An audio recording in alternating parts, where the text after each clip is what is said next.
était surnommé le roi, Edson Arantes do Nascimento, mondialement connu sous le nom de Pelé. Pour beaucoup, il est considéré comme le meilleur footballeur de tous les temps. Ses buts de génie, ses gestes techniques spectaculaires ont fait rêver des générations entières. Des exploits sur les terrains qui ont fait de lui la première star internationale du football.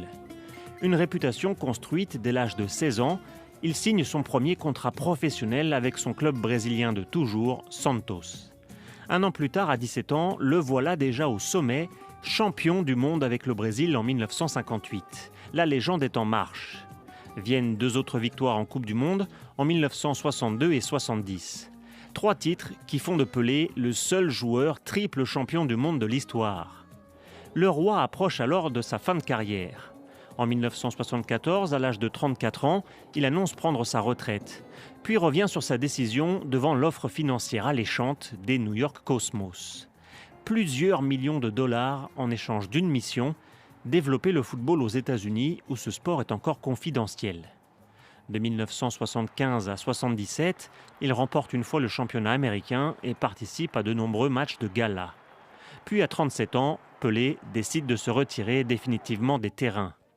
Parmi ses nombreux records, il revendique celui de meilleur buteur de tous les temps. 1283 buts marqués en tenant compte de tous ses matchs disputés.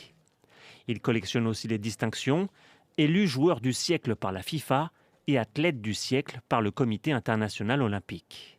Dans l'histoire du football, un seul homme lui a contesté son titre de meilleur joueur de tous les temps, l'Argentin Diego Maradona, au sommet de son art dans les années 1980. Après sa retraite sportive, Pelé utilise sa renommée pour des causes internationales. Il est nommé ambassadeur pour l'ONU et l'UNESCO.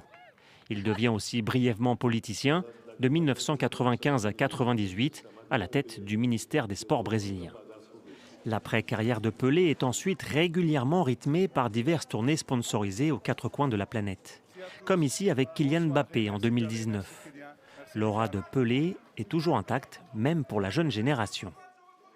Le football m'a donné tellement d'opportunités de réaliser des rêves, et même des rêves que j'avais pas, parce que je pensais que c'était irréalisable.